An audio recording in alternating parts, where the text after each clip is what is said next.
All right, guys, some basic logistics for Intramurals Day. Um, First, right, let's talk about scheduling.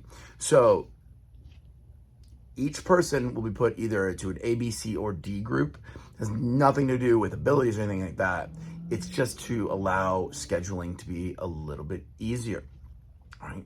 The way it's going to work is heat one in whatever particular event we're doing. If we're doing, say, 4 heats, A will judge B, right?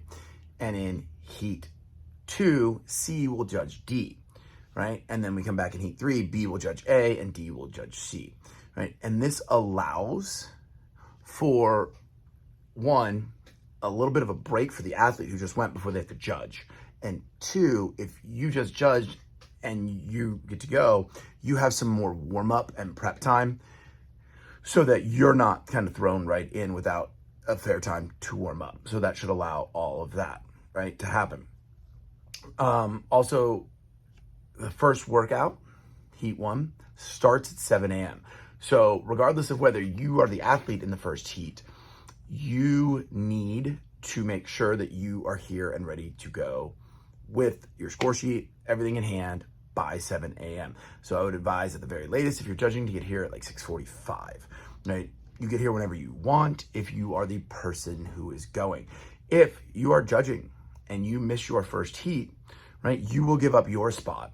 And that person who was supposed to go in there will go and you won't be able to go. Same thing, if you're supposed to go at 7 a.m. and you're not there on time, you will forfeit your opportunity to do workout 1, right? It just doesn't work that we squeeze people in whenever they decide to show up. You need to be here on time and ready to go at the appointed hour, right? That way we can keep everything running on time and it runs smoothly. So again, if you are supposed to judge at 7 a.m., but you don't roll in and that person can't find a judge, right? You will sacrifice your spot later on for them and you will have to judge for them and you will not receive a score and you will let your team down. So please make sure that you are on time and that you're paying attention as we get farther along as well, so that we don't have to track you down and that you're warmed up for your heats, right? So heat 1 of workout 1 will start at 7 a.m. Heat 1 of workout 2 will start at 8.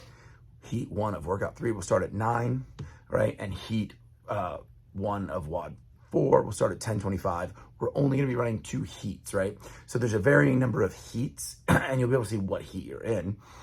On the sugar WOD, you'll see the schedule, but there's a varying number of heats here based on kind of the logistics of the workout. So workout 1 will have 4 heats. Workout 2 will have 10 to 11 heats, depending on how many people we end up with.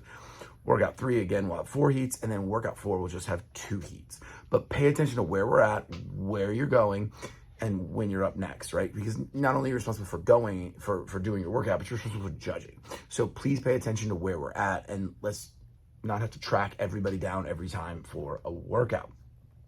As far as judging goes, remember, your job is not just to count, but it is to judge. And I know sometimes we don't really understand, did they go below parallel or not? But if you see something that's clearly wrong, let's no rep them.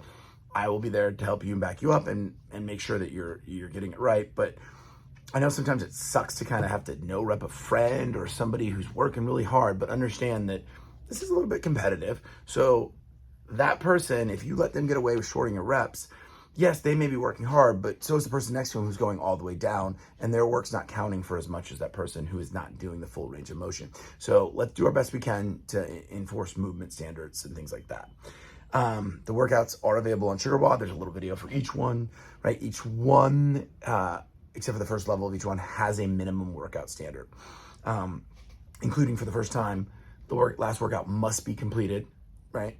The workout, if you pick the appropriate level, the minimum standards shouldn't be that hard to do. But you need to make sure you're assessing your abilities correctly, because unlike other intramural time, there won't be a chance to redo these with a score penalty like we have in the past. You just will not get a score for your team. So make sure that while we don't have to be conservative, make sure you understand your abilities and you select the right levels. And if you have questions and you're not sure what to do, please ask either me, a team captain, or a coach, and they can help figure out what will work best for you. But none of the minimum workout requirements are super crazy, so they all should be doable if you're anywhere near your right level.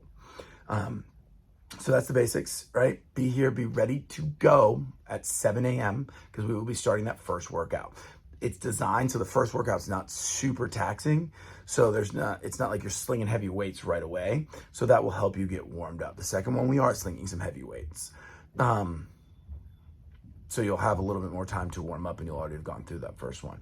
I would recommend too, if you've ever done an event like this, you're gonna need hydration and food, right? Don't just rely on little cups of water out of the gym.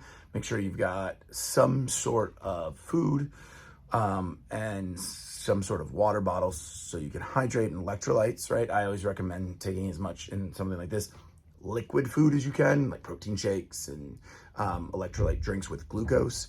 But if you feel like you can tolerate digesting food because there's not gonna be massive amounts of reps, that's fine. Go for it, but make sure you have something, right? Even if you don't think you'll need it, just bring it as a backup because you may find yourself really starving. You don't wanna hit a wall. All right, so if you have any questions, please let me know, but we will start, like I said, promptly. First heat goes off at 7 a.m. Be ready to rock and roll.